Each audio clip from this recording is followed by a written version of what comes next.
Okay.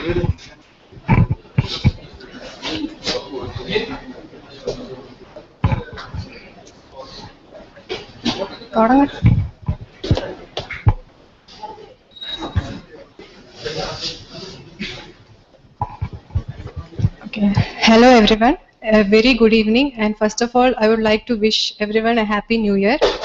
Uh, Myself Samreen, and I am working as a senior software test engineer with DBG. Coffee at DBG is actually an open stage where we discuss and share our knowledge and clarify our doubts regarding the technology trends. It is actually an interactive session, and it is conducted on first Wednesday of every month. It usually starts with Techbites, where we have a quick recap on the latest happenings that has happened the last month. This time it will be handled by Mr. Vineet Edwin, followed by Techbites. Mr. Hanifa will be taking a quick recap on the topics which we have covered last year. Now, after that, the main session will be handled by Praveen Vijayan of Flip Media. He'll be taking a session on front-end workflow. He has got actually 8+ years of experience in front-end development field, and he is a front runner of the front-end development. So, anyone who is new to Coffee at DPG, okay. Since this is an interactive session, we would like yourself to introduce to others.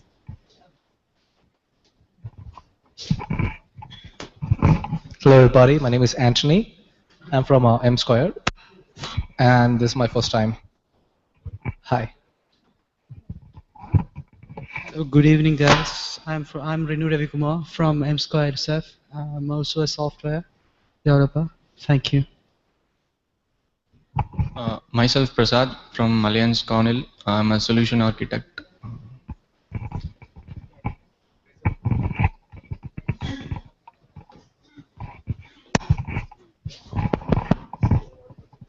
Myself Ijo from In-App Technologies. I'm Janu from In-App. I'm Chantal from In-App. That's all. So now I would like to request Vineet to start with the Techbyte session. Thank you.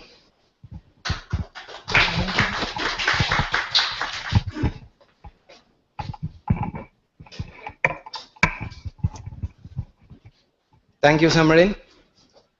Good evening to all. Today we are going to discuss about the Techbytes. Techbytes is all about the recent technological aspects or updates in the world. So first, I would like to, or we would discuss about few advancements in this. There are a few advancements. First, let me start with the COBI. This is the world's smartest connected biking system. In this connected biking system, when a user is on a ride, he have different options or different features, like he can make a call, or he can select music, or the system also provides the fitness or health, monitors health, fitness, or you can have access to. Then when it comes to weather forecasting system, this system has an advanced weather forecasting system which helps or which will notify the user about any impending conditions. Then when it comes to the navigation of the system provides turn-by-turn directions to the user, or 3D mapping, or when it comes buddy radars, or nearest bike lanes, etc. Then when it comes to the security of COBI, or the world's smartest connected biking system, COBI have a COBI hub which will unlock only for a user or to a person he nominates. Then when it comes to the automatic lighting system, the system has an automatic lighting system which is dynamically controlled based on the intensity of the daylight. So next is, let's go on to a video segment where you will get more idea about the world's smartest connected biking system.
copy, and next we'll go on to the Google Translate. Here in this Google Translate, Google recently updated the Google Translated tool with 10 more different languages. So the total support has increased to 90 support, and then the latest update, is quite noticeable because it includes Malayalam and Burmese, which is the official language of Myanmar. And these are the different another set of languages that is included in this tool. And now, when it comes to the accuracy of this tool, or the accuracy completely depends on the Google Translate community, as this community is providing the necessary algorithms for the tool by translating the phrases and correcting the phrases. So next is, we have the Google has introduced a new reCAPTCHA system. In this reCAPTCHA system, this system is mainly used for protecting your website from spam and abuse. And this system uses an advanced risk analysis engine. With this system, it's very easy, or with the help of the advanced risk analysis engine, you can easily find out whether this is a robot or it's a human. So, or with the latest addition or with the new API, you have only a valid user pass the test without having to solve any more CAPTCHAs. So, next. Earlier before, we had distorted CAPTCHAs which are very difficult for the user to identify and enter the text. So now the Google system has entered a system where he will get a checkbox where he have to assure that he is not a bot, that by ticking the checkbox, and then he may have a series of questions like a picture matching game or an adaptive CAPTCHA. Picture matching game means you may be asked to identify a particular object from the given set of similar objects. For example, here if you look, you have an image of a cat. You may be asked to identify the similar animals from the given set. Or you may be having an adaptive CAPTCHA. Adaptive CAPTCHA means nothing but an image with a text or numbers which are readable or which quite easy for the humans to read and enter. So that's all about the Google reCAPTCHA. Then here we have, let's focus on a small video segment.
That is, Apple recently take a patent for bringing out unbreakable iPhones. The main idea behind unbreakable iPhones is to flip the device in the mid-air. But how? They calculate the point of impact and then shift the device weight. This is how they want to implement the system. And with the help of sensors, inbuilt sensors like GPS, gyroscope, or accelerometer, it's possible to determine position, orientation, or descent speed. With these data, it's possible to detect the point, or the person can, or the system can identify a particular point to minimize the damages of components like screen, camera, etc. So with this, with the help of an electric motor or a vibration motor, which is already built in with the system, it's possible to shift the device. So this is the latest patent that Apple has taken in order to bring out unbreakable iPhones. So next is an online presentation tool developed by Microsoft, and this is Microsoft Sway. And let's focus what are the features in this. And this is very simple to create, and you can share this interactive presentation. And when it comes to the features, when a user takes a Sway or he is presented with simple slide or simple cards with categories like a title and a section, just like a slide. Then another feature is you can easily pull out videos or internet contents or photos from the connected apps like OneDrive, Facebook, YouTube, etc., and just bring out to your presentation. Then when it comes to, and it's very simple to create or easily add layouts. And another interesting feature is that this Microsoft Sway have a mood feature which allow user to quickly format and adjust the layouts with the help of templates. So that's all about Microsoft Sway here. And once you have created a Sway, you can share the link with any of your friends. And this is more responsive. You can share, you can see the slides even in your mobile devices, tablets, etc. And it is more responsive. So next is, last month we had a news that is the India government has blocked 32 websites, including software development, which are very useful for software development also, the websites. But now they have unblocked these sites. But the main reason behind blocking of these sites were due to anti-Indian contents, due to the posting of anti-Indian contents on these websites. So now they have taken necessary action after communicating with the owners of these websites, that they ensured that no such contents will be shared on these websites. And that's all about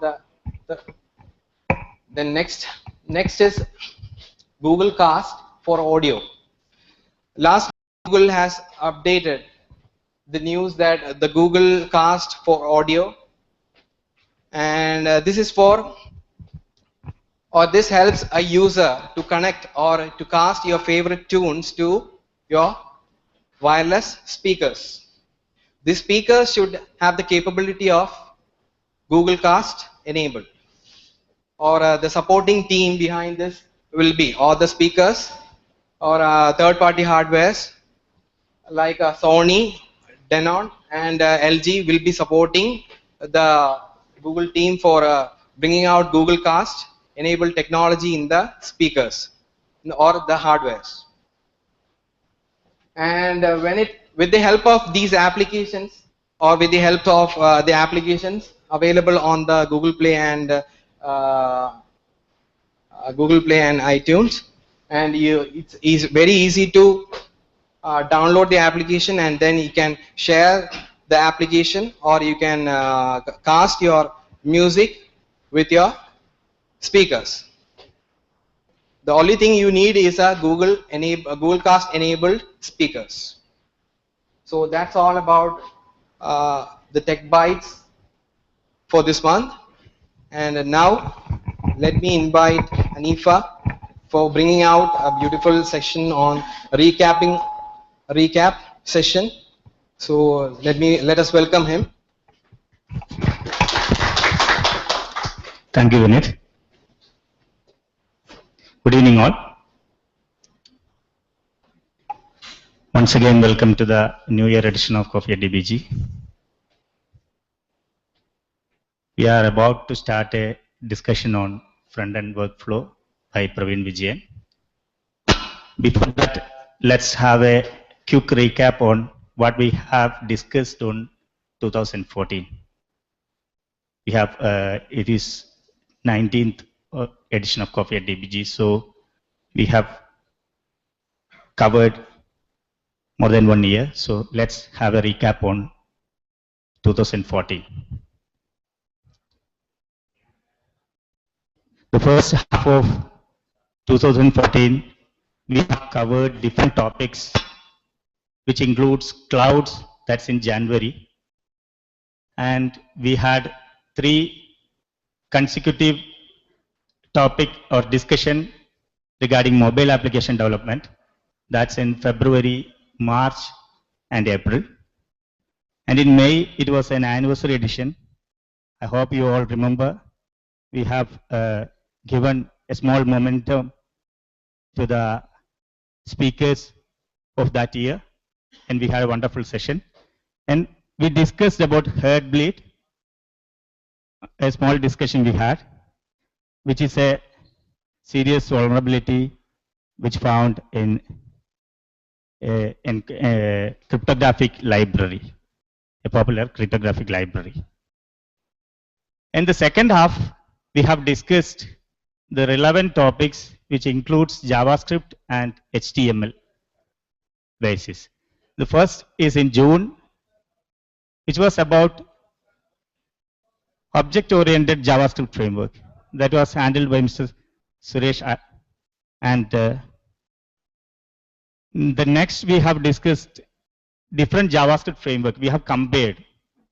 We selected Knockout, Ember, Angular, and Backbone. And we compared those framework, and we have listed the merits and demerits. And then we have detailed discussion on each framework, most of them. That's one is on AngularJS, and we have a live demo. Knockout also we have a discussion, and Nodejs, we have a wonderful session in last month on Nodejs. And then we have 2 other sessions. One is about HTML5 and CSS3, that was on September 2014. And the other one is performance optimized responsive website, that's in October. That's all about the sessions in 2014. We are happy that we have covered so many important topics in 2014. And also we got very good speakers, even from outside Technopark. And the count of attendees or participants is also increased. So we are happy at this moment. And this new year, we have wonderful session that is by Mr. Praveen Vijayan. He is, second time he is coming for Coffee at DBG as a speaker. And the first session was on August 2013, which was 3rd edition of Coffee at DBG. He was the first outsider of Coffee at DBG as a speaker. And he discussed about different tools of modern web app development. Maybe we all were not familiar with these tools, but today he is giving a session, an enhancement session on these web application tools. He will explain the tools, and he will also show a workflow which he has implemented in his company. So you will get a more idea, and you can start this process in your work environment. I'm inviting Mr. Praveen Vijayan for a wonderful session. Thank you. Thanks, Hanifa.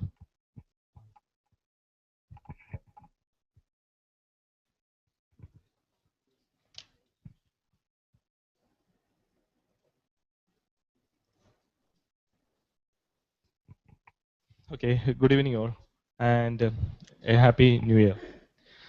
So today, as he said, it's a continuing session. So we have covered a lot of tools in 2013, but that was an overview. But this session is more on implementation part. So you'll get more from this. So front-end workflow redefined. So this is a topic summary. First, we will discuss about the front-end issues, front development issues that we are facing. And secondly, we will discuss about the solutions, some solutions, and we will discuss project architecture and guidelines, debugging methods that's particular to this workflow, and environment setup, how we can set up the same environment in your company or uh, anywhere. Okay, life of a front-end developer. Uh, Front-end line is complex. Are you able to hear, right? Front-end line is complex. Why? Now it's more than just CSS, HTML, and JavaScript, right? How many front-end developers are here? Oh, okay, cool. So everyone agrees with that point, I guess. Why? Because each project is different. How? We have responsive designs now. We have dynamic sites now. We have desktop applications that can be built with HTML, CSS, and JavaScript, right? We have SPAs and this client-side MVCs and everything. So that creates a complex environment for front-end developer. That's why each project is different. Thus, technology stack for each project is different. So in some projects we will use Angular, in some projects we will use Backbone, in some projects we will use Bootstrap or Pure or any other CSS frameworks. So the stack is different for each project, right? That's also make our world different or difficult. And we also supporting different backend technologies, right? In an agency, if you are from an agency, probably you know, because we have to support PHP developers sometimes, we have to support .NET developers sometimes, Java developers. So we probably dealing with different backend technologies. So that also make our work difficult. Performance. Keeping standards. The standards like performance, SEO, accessibility, we need to take care of these kind of technologies while we are developing our HTML, right? Especially this SEO and usability things. So apart from that, we have to take care of other set of issues like outdated code or different knowledge levels, browser compatibility, design compatibility. This kind of things also we have to take care. So all this makes our land bit complex, right? So how? What's the solution? So our issue list is almost over, but what's the solution? So here, tooling help us to automate and different tasks. So automation plus standardization and the guidelines will help us to out from this dilemma. So workflow tools. We'll discuss few tools here. It's an overview. So workflow tools like Yeomen, branch, middleman. These kind of tools will help us to deal with our tasks, right? That will help to automate our tasks. And project dependency management. As I said, each project is different. So it is the technology stack we are using is different. In some project we are using jQuery. In some project we are using Angular. So managing this dependency is a bit difficult. The versions is different in different project. That kind of stuff we can deal with dependency management system, either using BOR or NPM. So these are the tools we have to isolate these issues. So how we can set up an environment? That's the question. So these are the tools which we need to install to begin our front-end development workflow. We have to install Node, Ruby. If you are using SCSS, then you have to install your Ruby. And Ruby installer.org, that's for Windows system. You can directly install from MSI. And you can install SCSS, Yeomen, Bower, Gulp. They're all NPM packages. So you can install using npm install. And for version management, we recommend Git. So we set up our environment. After installing all these tools, we can start working on this. So project initialization. The next part is project initialization. That's also a difficult process.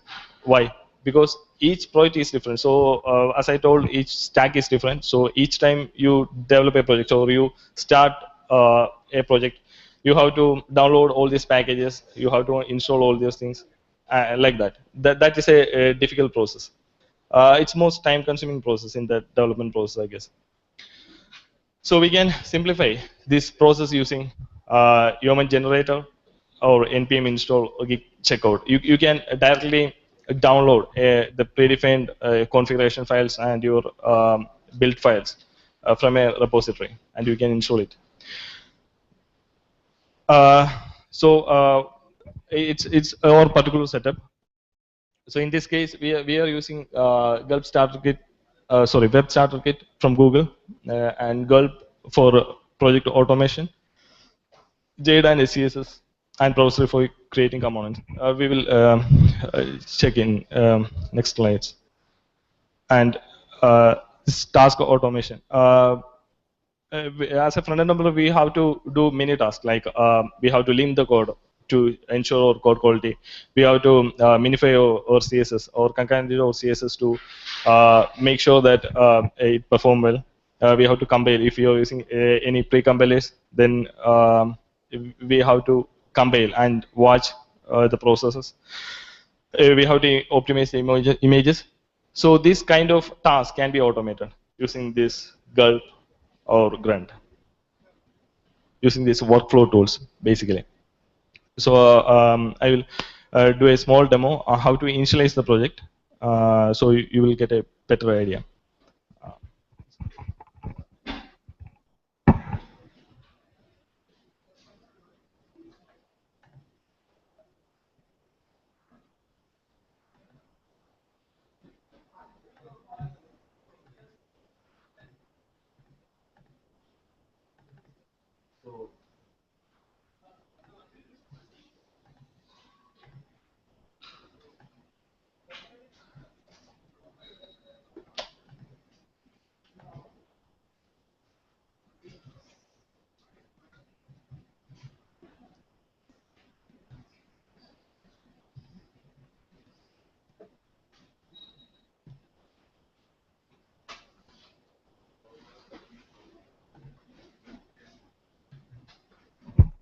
Okay, I have already set up a boilerplate. Actually, this boilerplate is developed with the same technology like Google WebKit, SCSS, and JADE. So we can directly clone this thing, and you can start your project. This is how you can initialize the project. Suppose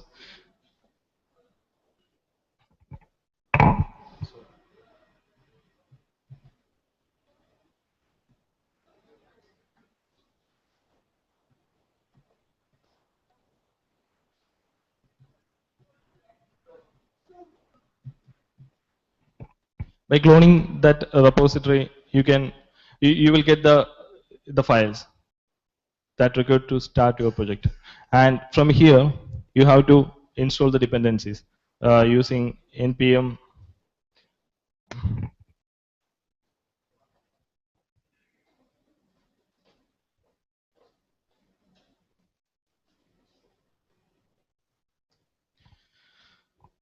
Okay, once I install this dependency, you can directly fire up the browser by using gulp survey, that command. So it will take some time to install.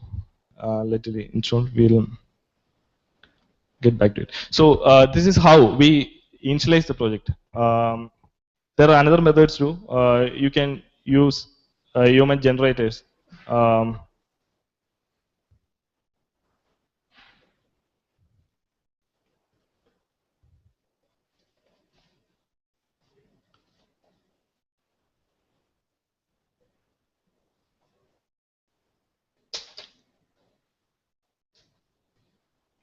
So as I told, each technology stack is different. So there are tons of generators available. The first one is Angular for bootstrapping an Angular project. So you can easily install this generator, and using your Angular, you can bootstrap the project, a Angular project.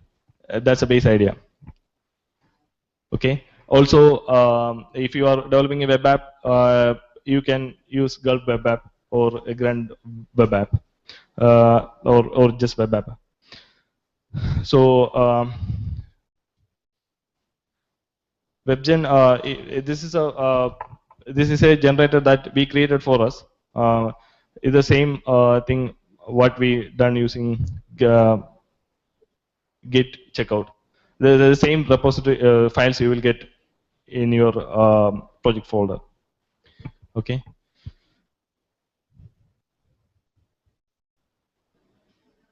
So these are generators. So you can use generator or npm install. Another method is npm install. With these three methods, you can initialize the project. So it will save a lot of time. Within seconds, I bootstrap the project. Usually we have to download and install everything. That kind of burden is not there. So next thing is project architecture.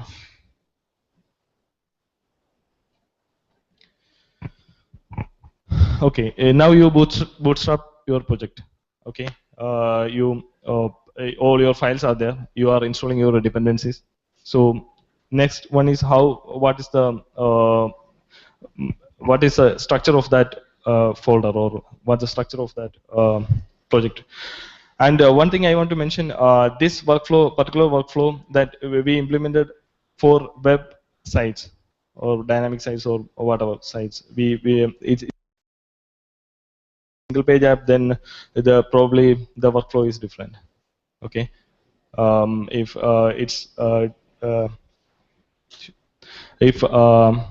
you are developing a bootstrap,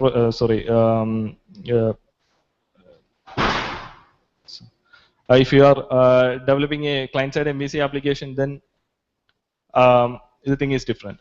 So it's basically for websites.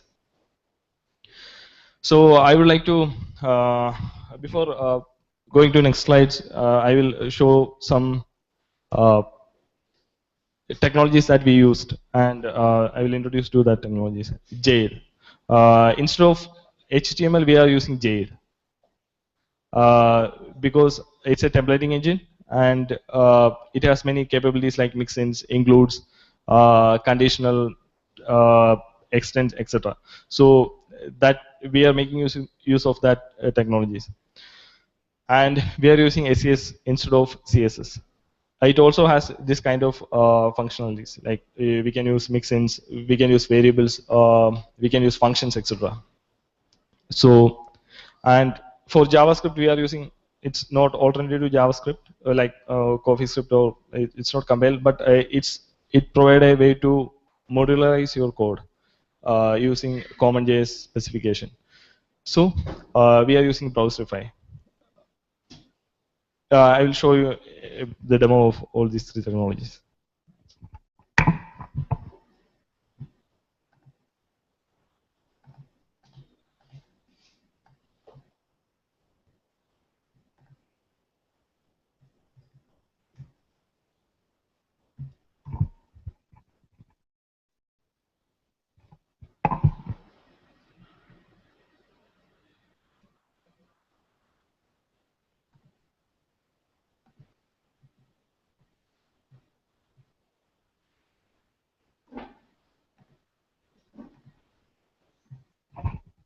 Okay.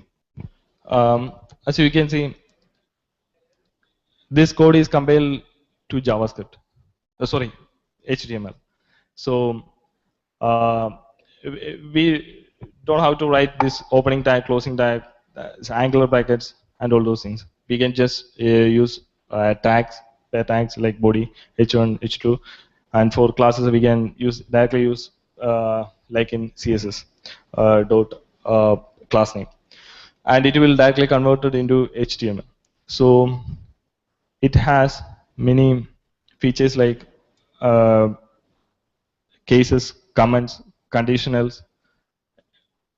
You can write if condition inside this templating language. So if user is this, then you can do things like this. And tags, as mentioned, tags for listing, you just need to write this much. It will convert to this. So at any given point of time, we are dealing with a small amount of HTML or tags.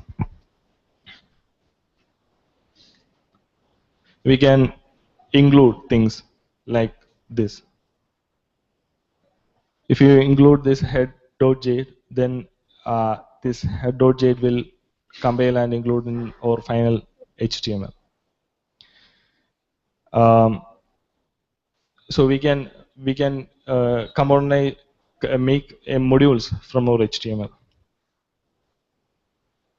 or we can extend our templates. This is index.jade, and we are extending this layout in this index. So this kind of stuffs we can do with Jade. Okay, in the case of HTML, and this SCSS or SAS that probably you most of them know what is SAS.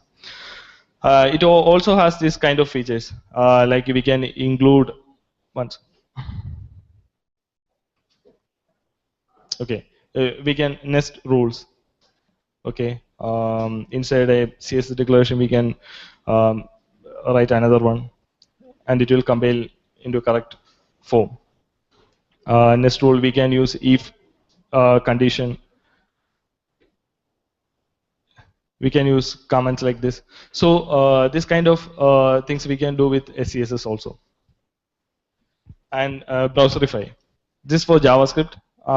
If you ever used Node, then you probably know how to require a module. The same way you can require or client-side modules too. We can create JavaScript modules using this Browserify, means common JS format, and we can include that modules in our project. Okay, so I will tell an example. Okay, this is unique. This unique is a module, and you are requiring it, and you are using it like this. So the whole logic behind this unique is inside that module. So we can create modules like that. And finally, we compile that module into a single file. So if we have 10 modules, then finally at compilation time it will compile into a single file that we can use in our project. Okay, these are the three technologies we are using.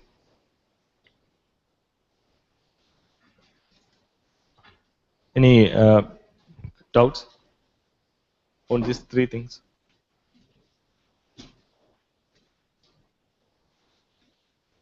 Okay.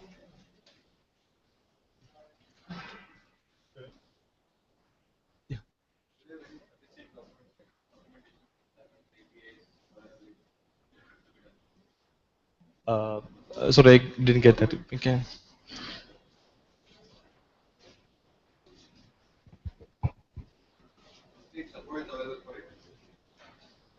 Is there complete support for it?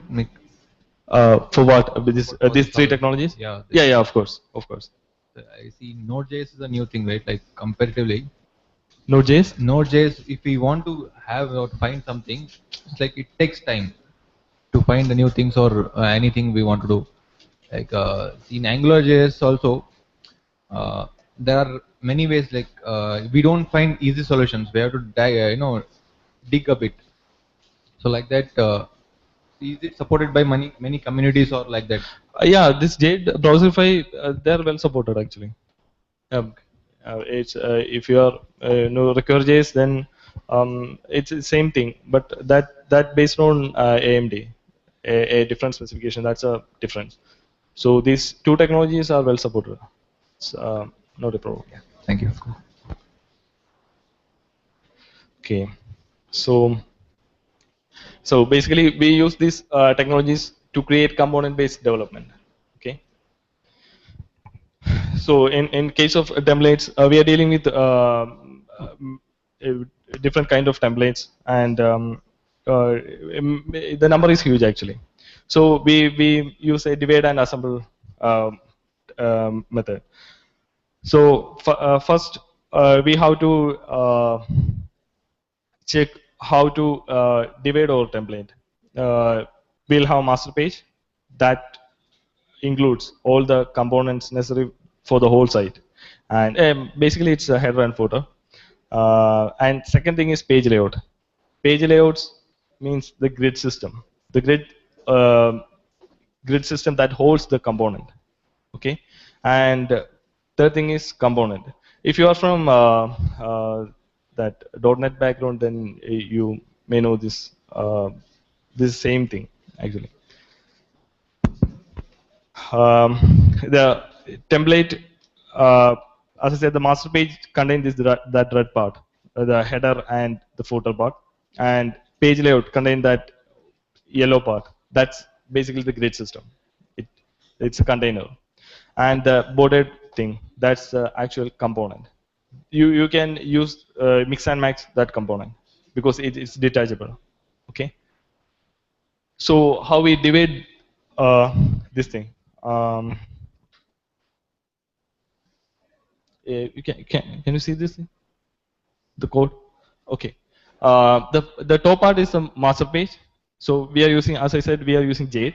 So basically the head body section is there, and it includes that header and footer part. Okay. And the next part, here is the page layout. We are extending the master page here. Basically, this part will include in the blog body section. Okay, and the third part is the actual page. Inside that page, we are including the components. Here we are including breadcrumb, utilities, summary component, widget, carousel, etc. So we are finally, when the output comes, the whole thing will be compiled into HTML, and we will get the final output. So we are using the mentioned technologies. So this is how a component look like. Uh, a browser physician, it's a component, and we'll use SCSS, JADE, and JS. This will ultimately compiled into a component, and we includes this component like this. Okay, include that component.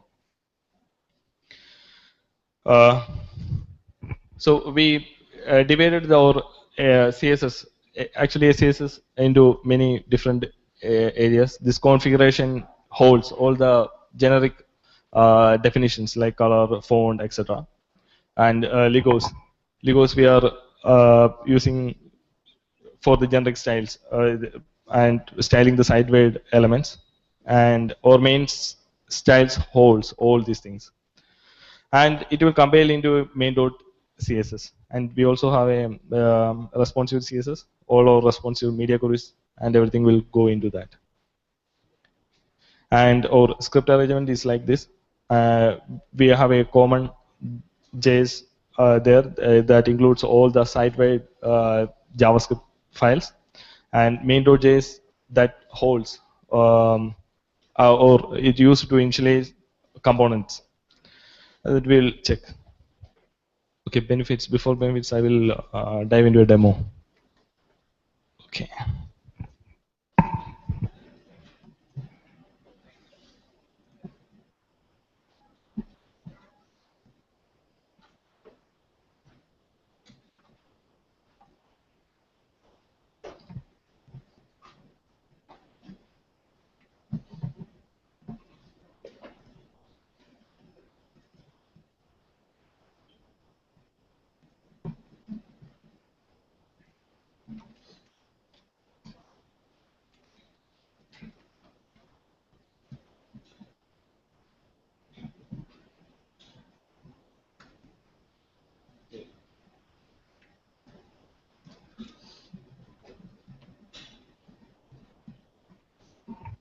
once installed, you can use Gulp survey to initialize the project. I means to fire up the browser.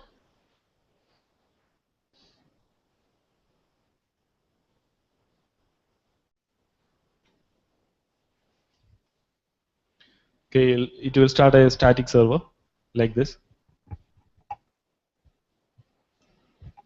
and you can see the language folder and the actual HTML files. So, sorry, said that I think it's so. The all these things are compiled HTML file. So we'll check the source code.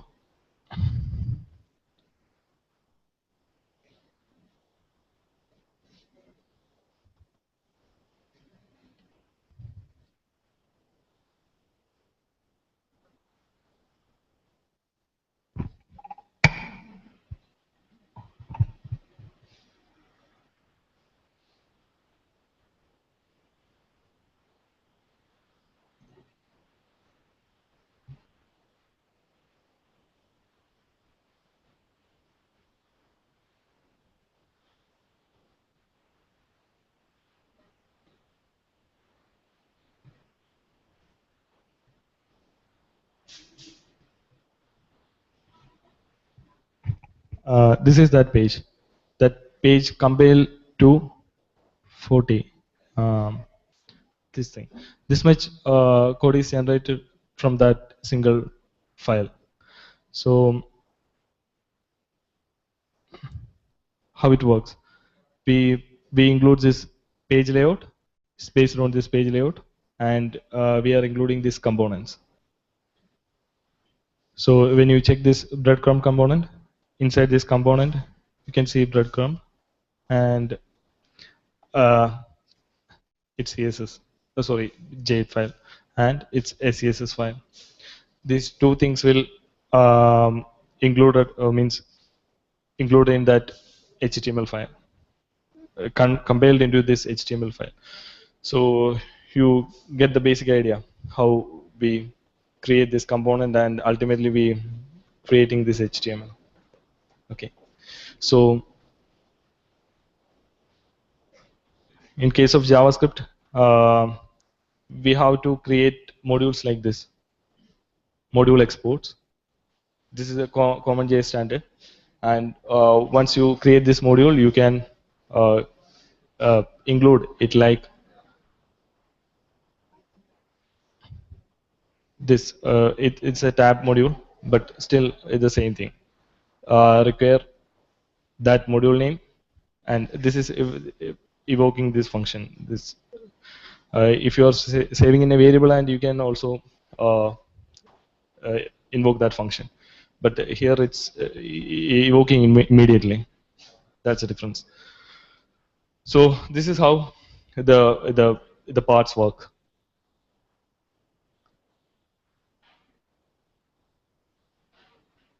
Any doubts on this section? It's actually implementation. So if you have any doubt, I can clear it.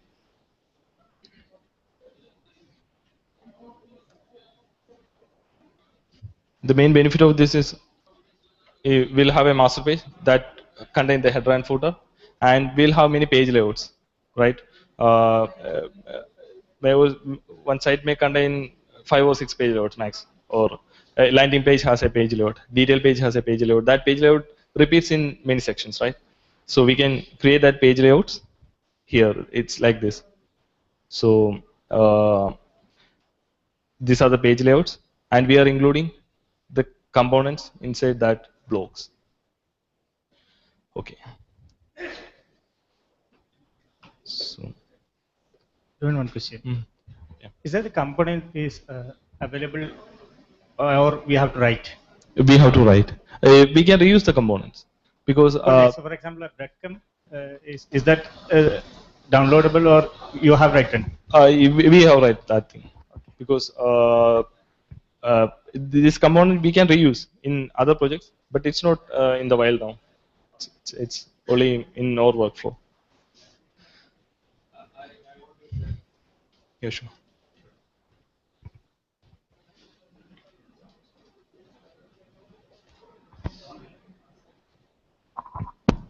Okay, so Jade is completely new for me, but Yeah. what we used to do was, again, you still need a server to show the HTML pages, right? Yeah. Everything, Yes. right? What we used to do was we used to create PHP pages, so header PHP, body Yes. PHP, footer PHP, and do the same includes as what you have done here, Yes. but except for Jade. So it would be PHP include versus a Jade include. Yeah. The advantage, you can tell me the disadvantage of this approach. The advantage that I see is I don't really have to worry what is the equivalent HTML of a Jade syntax, right? So Jade syntax is something, the spit out version of Jade is something.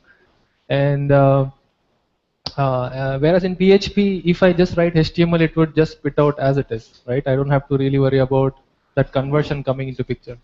Because Java, it's not possible, right? Because we have to write sys out statements. PHP, you just write plain HTML, it spits out HTML in the same format. Yeah. So for me,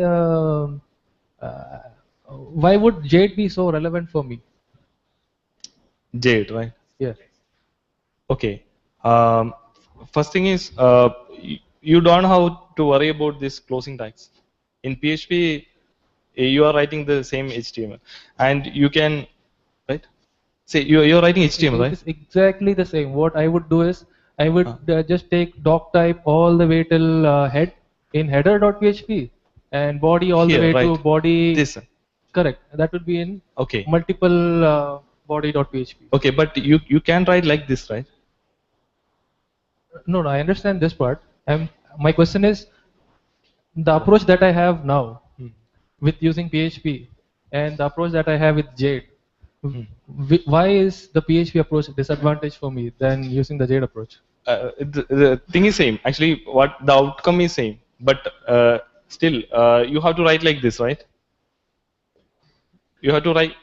But do you know the comfortable is I am more convenient writing this because let's say I have body. Okay. Let's say bootstrap class is equal to call MD6.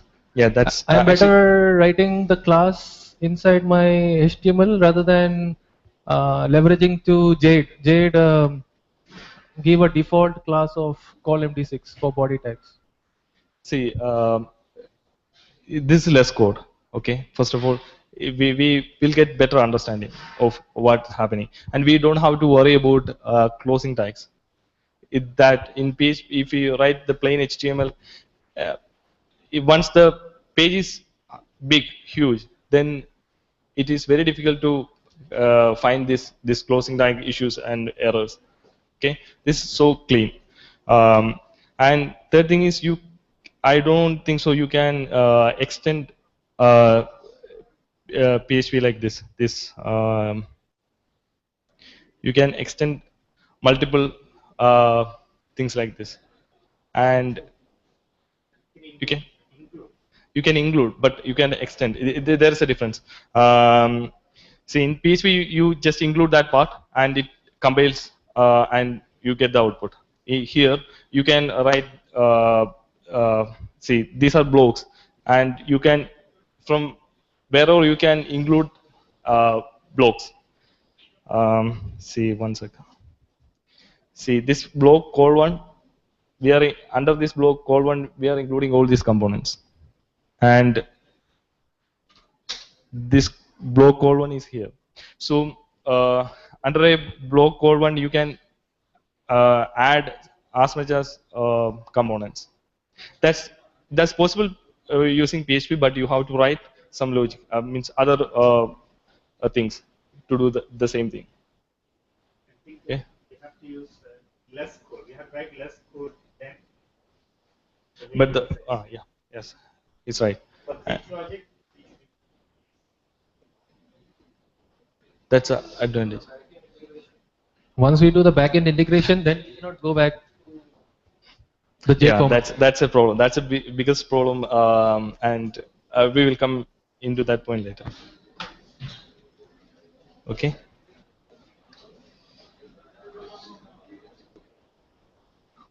Oops. Okay. So the demo, and we have to the guidelines. Okay, once we implemented this system, each developer has its own style of coding and everything. It is very difficult for in a big project, sorry, to have multiple people and with multiple development standards. So we have to ensure a common standard in our organization. So there are tons of available guidelines are there, like web components, SMACSS, BEM, atomic design, and many more. So we are using SMACSS and BEM. Actually, a kind of variation is there in the what we have implemented. So SMACSS, I will tell something about SMACSS first. In SMACSS, it tells how to organize the files. Base rules, layouts, module, state rules, and theme rules. This is how SMACSS defines to organize our CSS. The base style contains the basic style. It's like normalize and reset.css. It's same thing. It contains the base styles. And layout declaration. Layout declaration, what I mentioned, like page layouts. Instead that page layout, we can use the grid style, header, article, footer. That kind of layout will be under this layout style.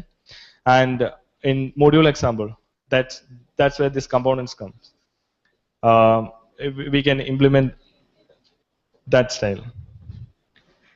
The module styles in module example. Okay, and it has two more things like state and theming sections. And its state update like is collapsed, is error, like that. That kind of things will be in our state. And module theming styles will be on theme styles. This is how the SMACSS define this project structure, CSS project structure. And there is one more thing is the BEM. It defines how to create modules and how to name it. Here, this is an example. It's a search block, and here we have search elements.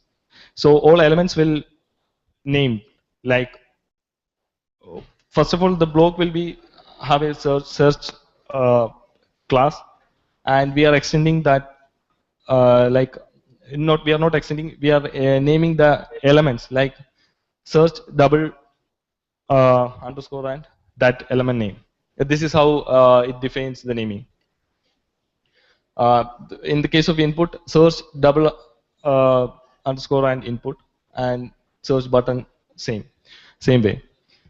So if another element is there, then we will do the same thing.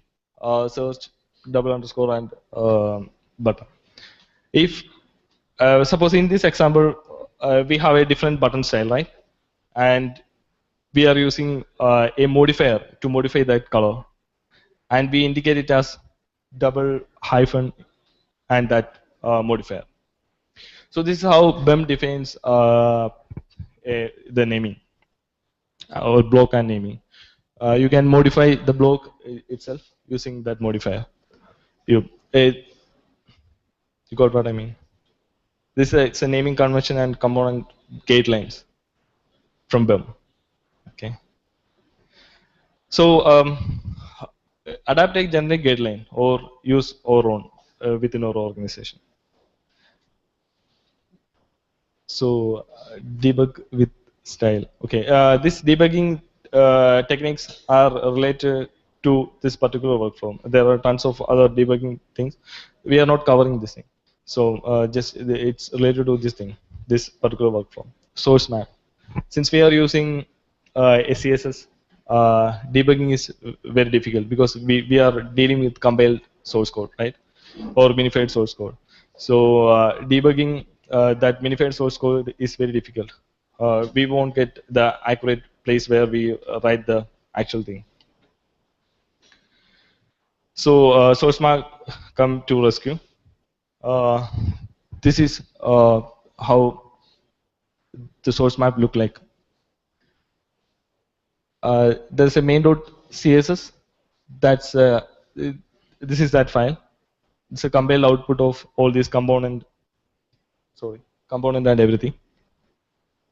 and there is a mapping in this source map. Okay, there's a mapping in this source map, and we can directly get the accurate place or where we define that our classes and properties. So in order to adding the source map, we have to add a script.js map.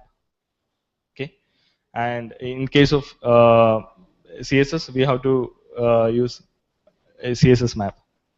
We can generate it using tools, and we also need to enable our source map in Chrome Dev Toolbar. In case of Firefox, we have to enable the source original resources. Okay. Once we do all those things, we will get the actual source code in our Dev Toolbar. That's source map. So Dev Tool Workspace. We can enable Workspace in Dev Toolbar. So we can directly edit our files in Toolbar or Dev Toolbar. Once you enable, you will you will get all the CSS and JavaScript or that folder, complete folder in source, and you can directly edit and compile the things from here. HTTP proxy. Okay, this is another thing.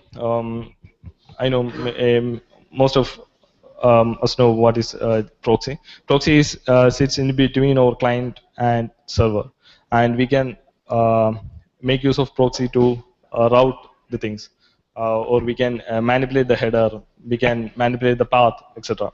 The whole thing we can change. So why proxy here? We are using Charles Web Proxy. You can use Fiddler also for in this Charles Web Proxy is available in all platforms. Fiddler is for Windows. That's free. So in this particular workflow, once this our CSS and everything given to a programmer or it's in live, then it's very difficult to debug, right? Because our source code is resides in our machine, and once we deployed everything, it's very difficult to debug. In that case, we can use this map root and map local it's from Charles. So you in Fiddler it's auto response or something, the same thing. So you can map your remote URL and your local URL. So the HTML will come from server, and CSS and scripts you can feed it from our local machine. So that's really helpful to debug and to test. So there's a demo.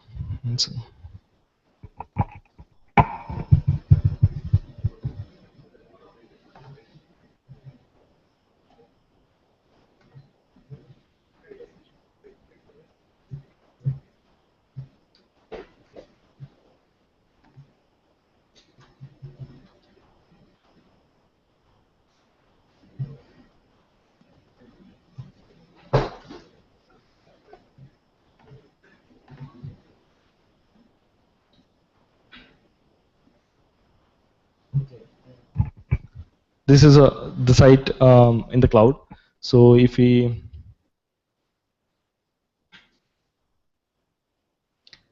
check the main.css is there. If I want to check something in the live HTML, we can fire up Charles.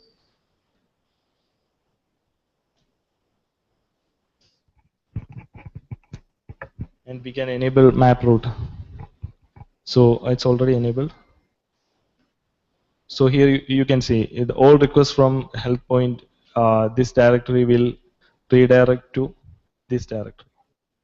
Okay, in my local machine. So if we change something here, suppose one second, I have to reload it again.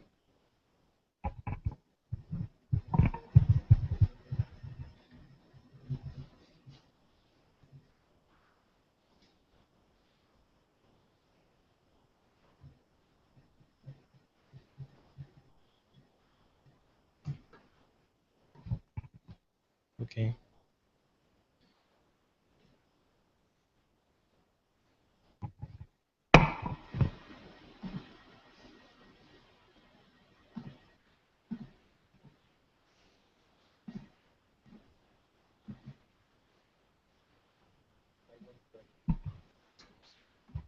So it will compile the CSS, the whole CSS when we save that file, and it will create that main.css file. Now, if you check, we we are we are using our CSS, local CSS. So it's a debugging method.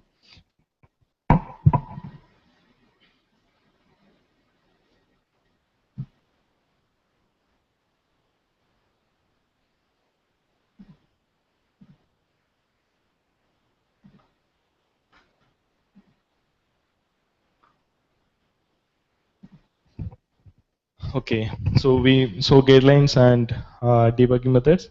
Next is how to set up this front-end environment. We saw this. We saw this earlier slide. Like we have to install so many tools, right? Nodejs, Ruby, things like that. And the one method is we can set up it locally in our machine. We are doing like that. The second thing is virtualization using Vagrant. Vagrant helps to package our environment, and we can deploy it in our machines. Suppose in our company we have Mac users, Windows users, and Linux users. Then installing and configuring all these environments is very difficult. So in that case, we can use Vagrant. Vagrant packages our environment, and we can deploy it using Vagrant app. I will show a demo later. So basically, Vagrant is a virtual machine. We can use VMware or VirtualBox, and once Vagrant is installed in our machine, and we have to also install VMware or VirtualBox also, and install these boxes. These boxes are available in their cloud.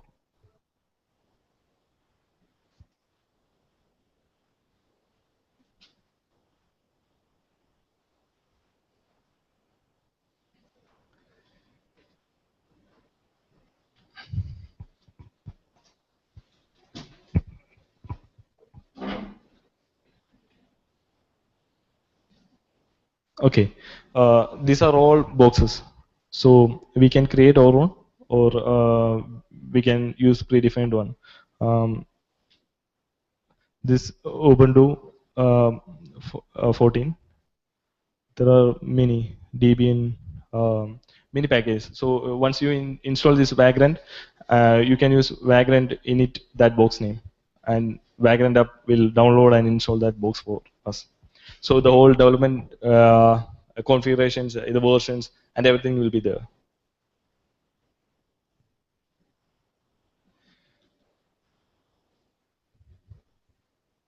Okay, this is the project setup for this Vagrant. There will be a Vagrant file and our project directory. All files will be inside that our project file directory, and the Vagrant file will have that box name and a private IP and other configurations. It's a Ruby file. And once we run this using Vagrant app, it will boot up and run a virtual machine for us. And using Vagrant SSH, we can directly go into that box. So this is the basic idea. Next, the third method is we can use server to set up all these things. This is a base workflow using Jenkins. We are developers, and we just commit things into code repo, and there will be build trigger that will trigger the Jenkins script, and it will build the whole thing. Like the script can be anything. The whole build process can be used in the script, and it automatically deploys to our server. Okay, a public will directly access in our server. So finally, in our server, we'll have a optimized assets.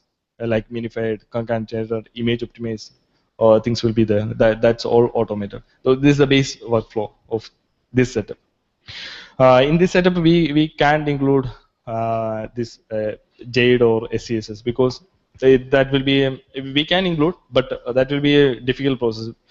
Why? Because each time we have to see a change, we have to up the code.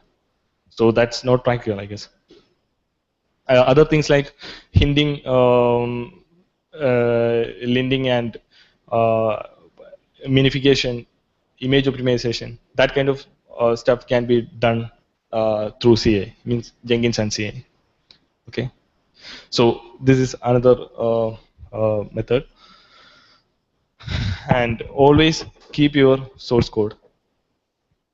This is where the problem you mentioned came. You have to keep your front-end code base your own. Otherwise, what will happen? Once usually this happens in agency or anywhere. When we will get a PSD, we will convert it, and we will make a template, and we'll give to programmer. And then afterwards, we are working on directly on that, directly with that programmer, and we are directly editing that CSS file, or we are editing into that file. What will happen if the project grows? If the project grows, the style will grow. After a particular period, it is a nightmare to manage that file. So once you set up all this environment, you keep your source code. You keep your source code with you, and you only work with that source code. Use version control for our front-end source code. We are doing that. I'll show you that. Okay, demo.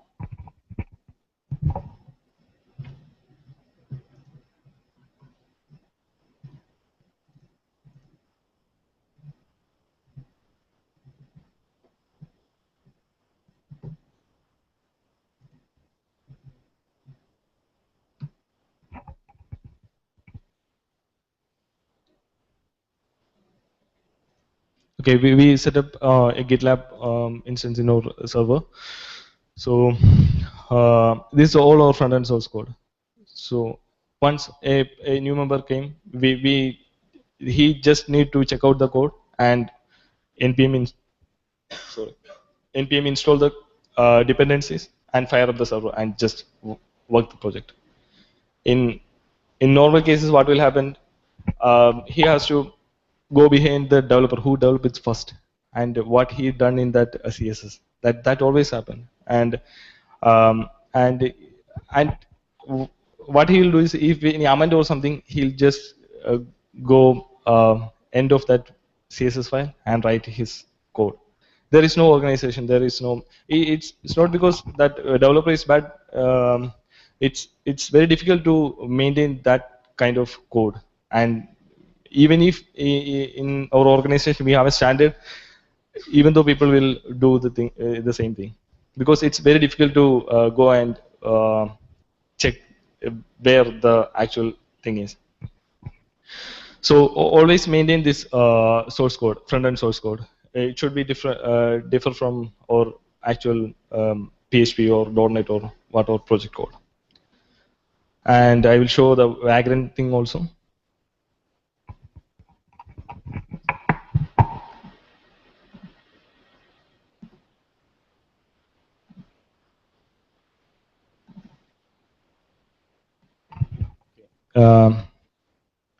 CD into that folder,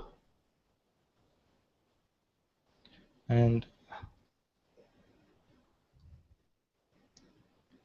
Vagrant app. Vagrant app will update that, means initialize that particular box, and it's already running. So SSHing.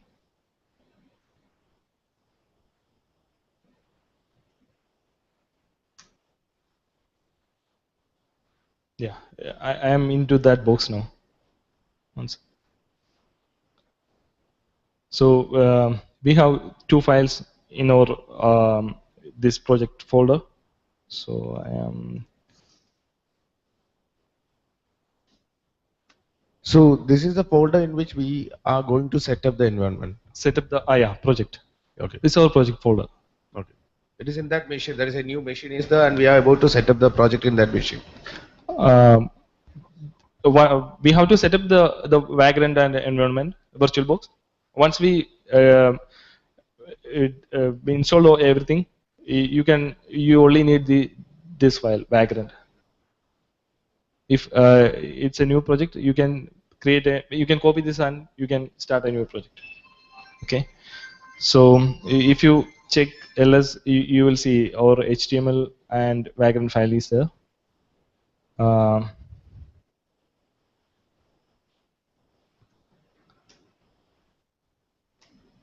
There are Gulp files and everything, so you can do the same thing.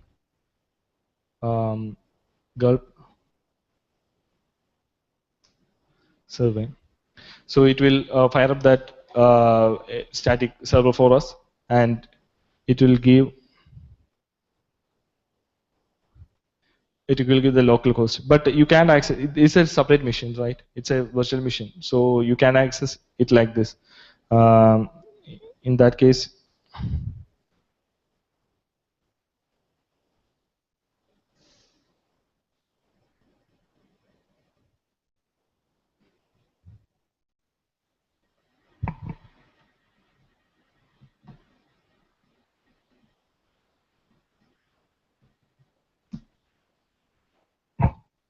you can see the IP. So we are mapping this IP, so we can use that IP here. And when you run, you will get the same thing.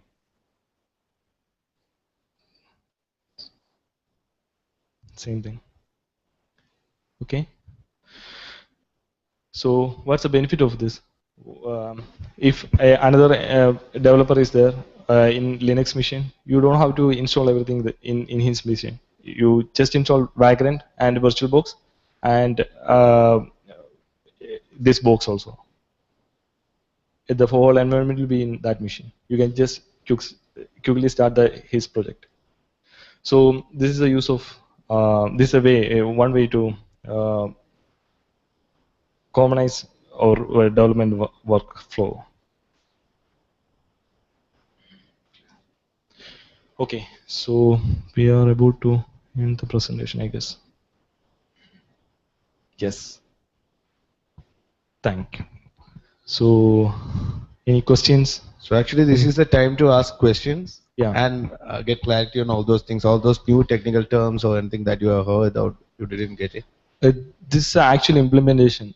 So it worked well for us. Actually, I missed a slide. One second.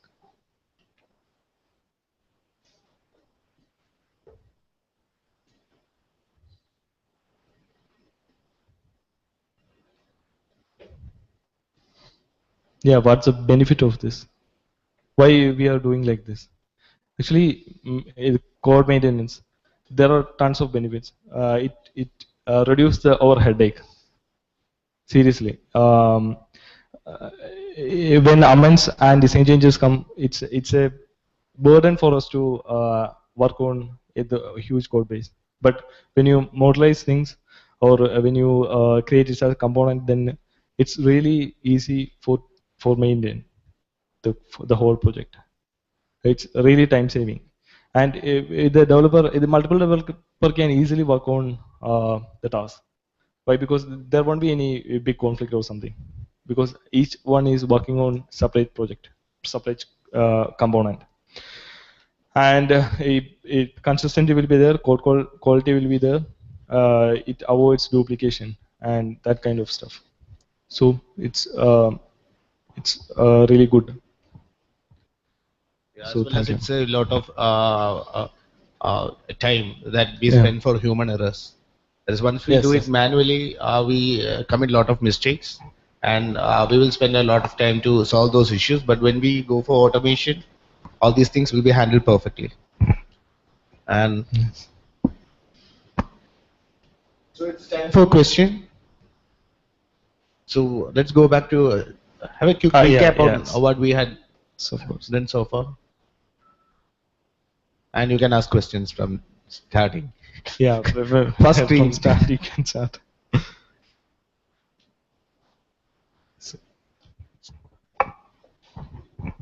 So it's the first time I'm seeing a very silent community. So no questions? Let's go with, yeah.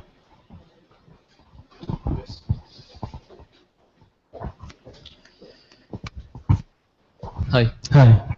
How mapping works? Source map. Yeah. Source map. Okay. Okay, I will demo it once.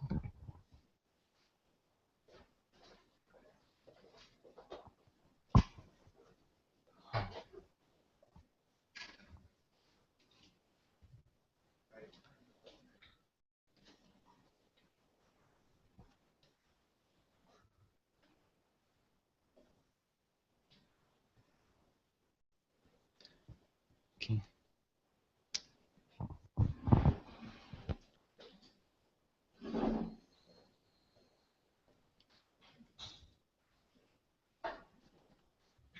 Okay. This is our main.scss file. Okay. It contains all this SCSS stuff. So it compiles to main.css. That's the big whole file. If we can directly debug from this file, it's very difficult to debug. So we create a source map.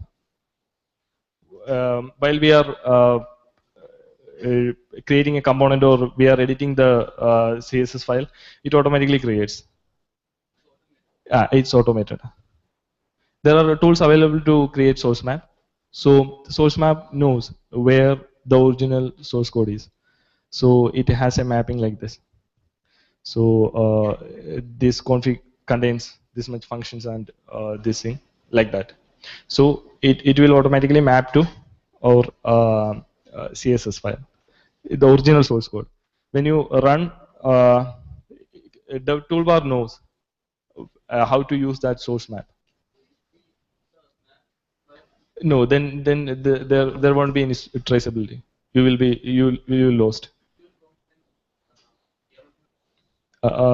Source, yeah, of course, because we have to include this source map here in our main CSS file like this, as I mentioned earlier.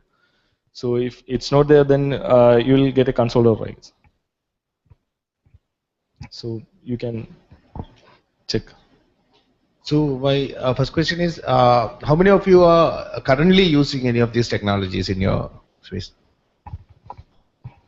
Okay, Shiraz. Yeah, very good. Okay. So for others, did you get a basic understanding on where to start? That should be the takeaway from this session. You should be understanding where exactly you need to start with this process. And here, Praveen just explained how he implemented it in his workspace, so that we come to know that there are a lot of components.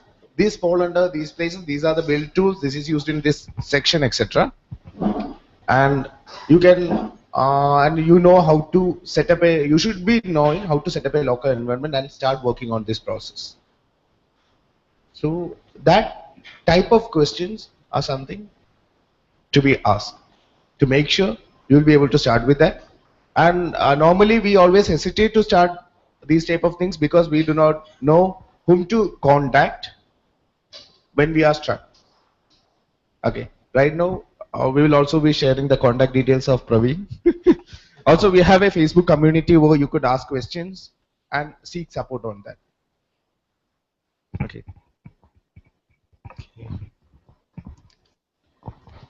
Thank you. Thanks a lot. So I would like to invite Honey. Please come. He's the operations head of Flip. And so from that, Flip has a very good workflow for Frontend. I'm very happy to be here today. I always hear that Praveen conducts like regular session here with you guys in the company. I'm very happy to be here today. Though we didn't attend the whole session, but we're very much aligned with whatever Praveen presented to you guys today. Generally, we're trying to like bring a little bit the standard a little bit up, so just make things to follow the best practices. We highly, I would say, believe in the values of the front-end development, because no matter how much your backend is really strong and technically you're doing a very like magic or miracles, if you don't associate this with a very good front end, which is presentable, user-friendly, easy to navigate, and at the same time, like as the magic word right now is responsive, works across devices, I don't think the client will value this. So yes, front end maybe is like 20 to 30% of the projects that we are doing, but I think it's a presentation that really matters. So it complements the back end work, but it's complemented in a very good way. So thank you, Praveen. Thank you guys for conducting the session. I think I'm happy to see like more and more sessions like this. I wish we can even just like conduct regular sessions like this even in our office back in Dubai or in our office here even. Thank you, guys. So, thank you, Praveen. So, no questions? Ask basic questions. Yes, that is what we would need.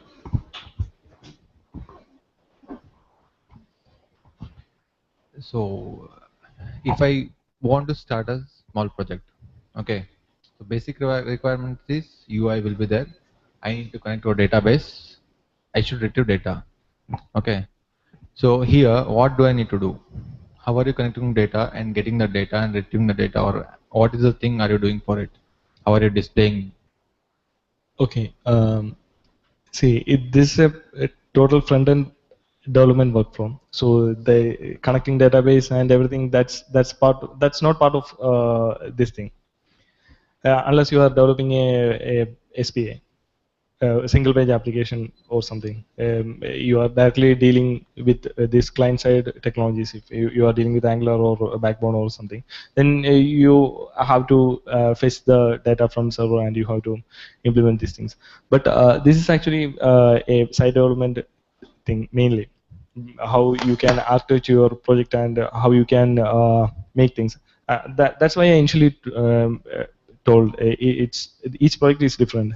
The stack we are using for each project is different actually. In some projects we are using this client-side MVC. In some projects we are not using, and we are creating templates and we are handing over it to the backend team. Okay, so in that case, this workflow really makes sense. Small example, can you give like anything taken? Example, like suppose if your company side, that probably no need to build with this Angular or Backbone or something. So unless you are developing a web app, you don't need this kind of front end data binding or something. So in that case, you can use this workflow. Okay, unless you are developing a web app, you can safely use this.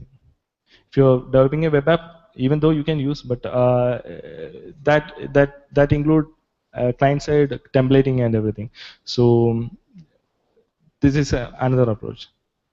So thing that I want to integrate, like see, there will be something like I want to open a new tab or all this template things you are telling, right? Okay. So those things. See, the way I didn't get the way you understand the thing. This part ends where we give these templates to PHP programmer or .NET developer or who are handling the rest of the part.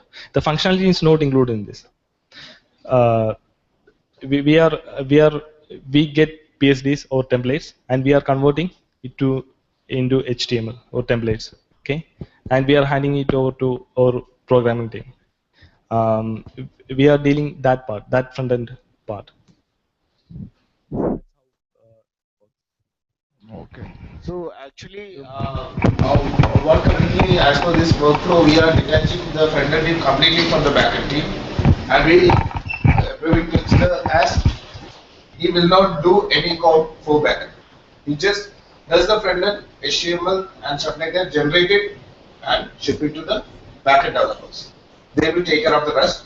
And if there is anything that needs to be edited or amended, maybe it still works in this local source code and update it and provide that to them. So what all you can do, like front end, right? There are many things in the UI. You want to do something like pop-up kind of thing, or there will be many things UI.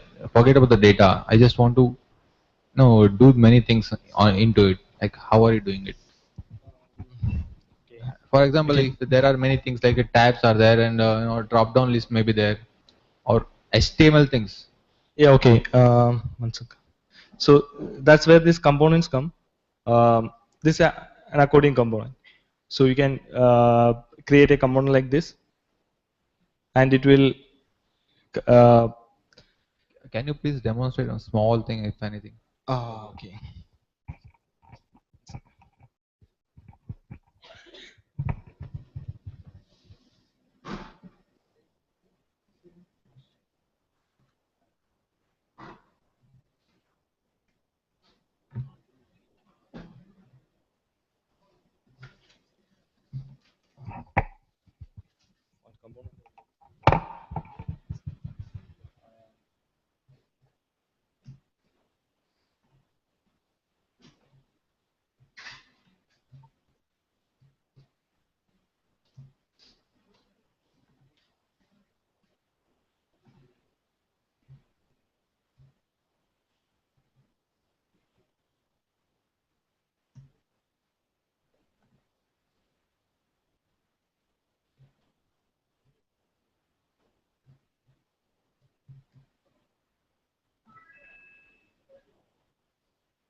Okay.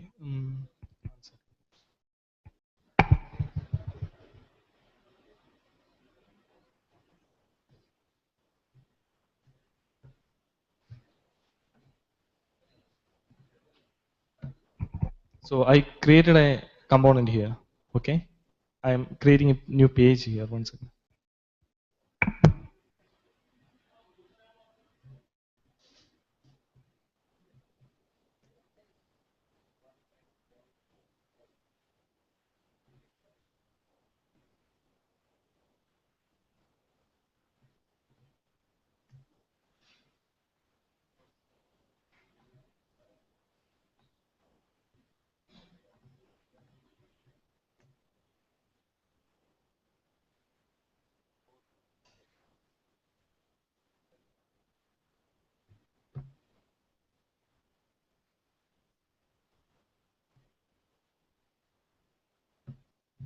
So we don't have a test page here.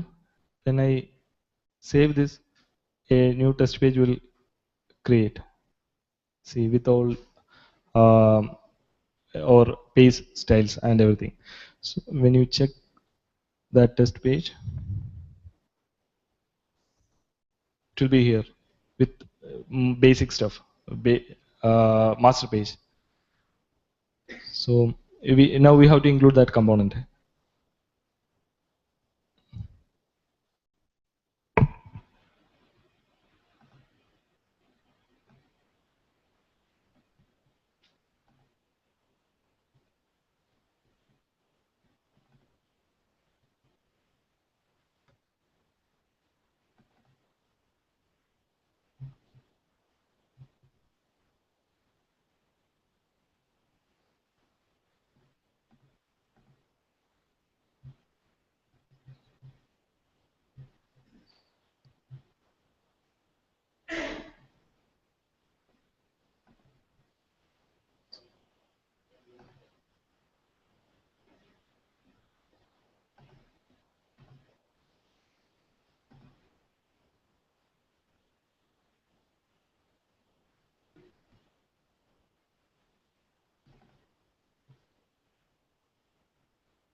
That component included in that block. So that component we can see here. Okay. So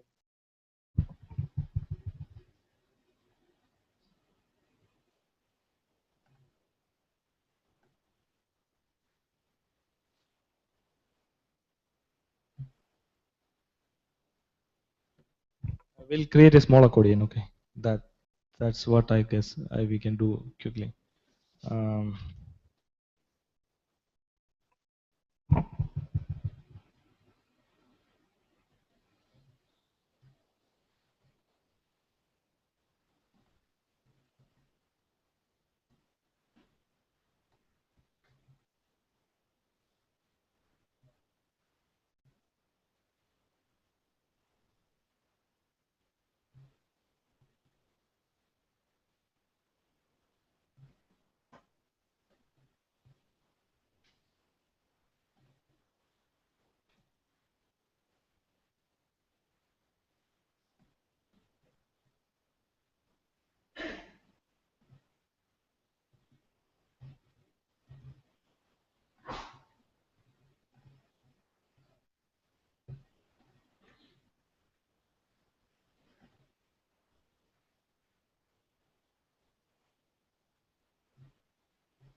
this is how we define a JavaScript module. Okay, once we define this JavaScript module like this, we can create, we can require it in our project. So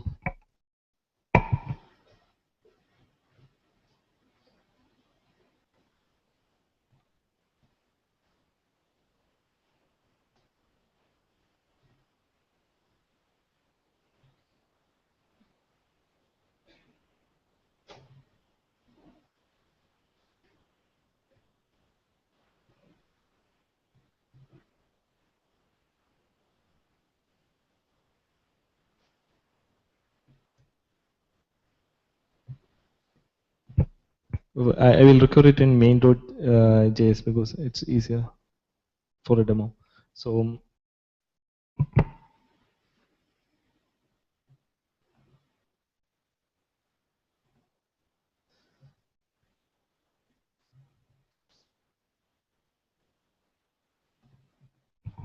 once you save this file, you can see the Browserify runs.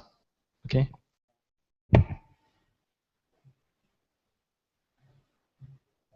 It create this script for us. Inside that there will be test.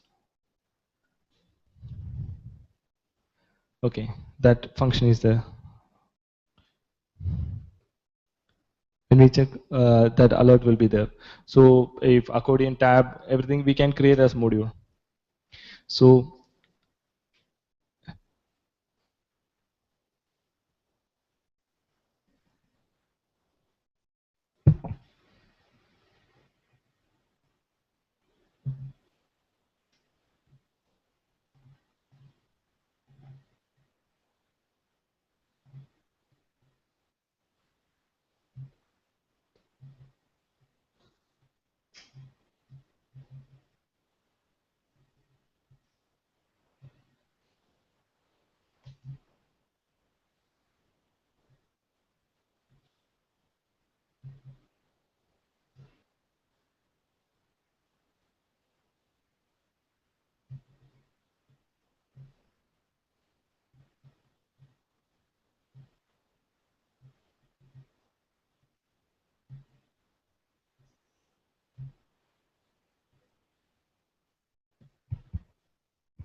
once you click on this, this will show. And so this is the basic idea. This is how a small module will construct. Okay, got it. Got it. Thanks. Thanks, Praveen. Thank you.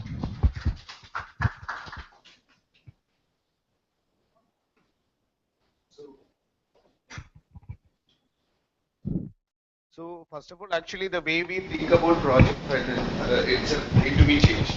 Normally when we think about a project, it has around 50 schemes or 100 schemes that we need to have to develop. Here, it is just like identify the number of layers, then build each component separately and use it wherever required.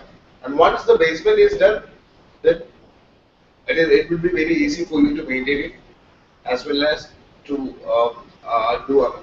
Right. Okay.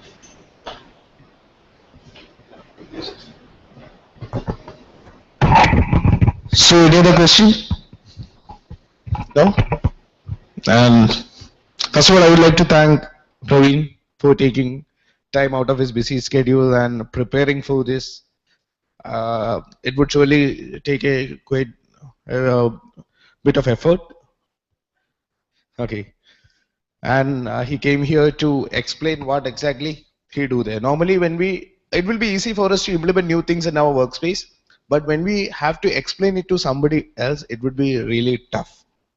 Okay. So that is what he did, and I really appreciate that.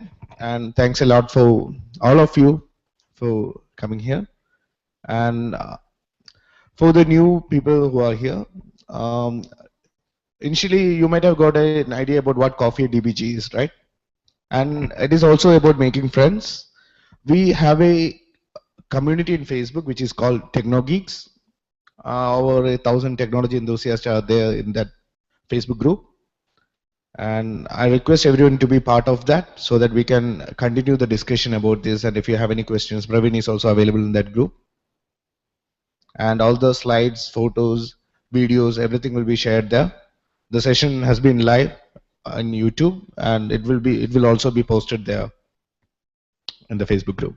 And if somebody want to join the group, you can just use this barcode. There is one TechnoGeeks, so you can just scan it and join the group. Okay. Thank you.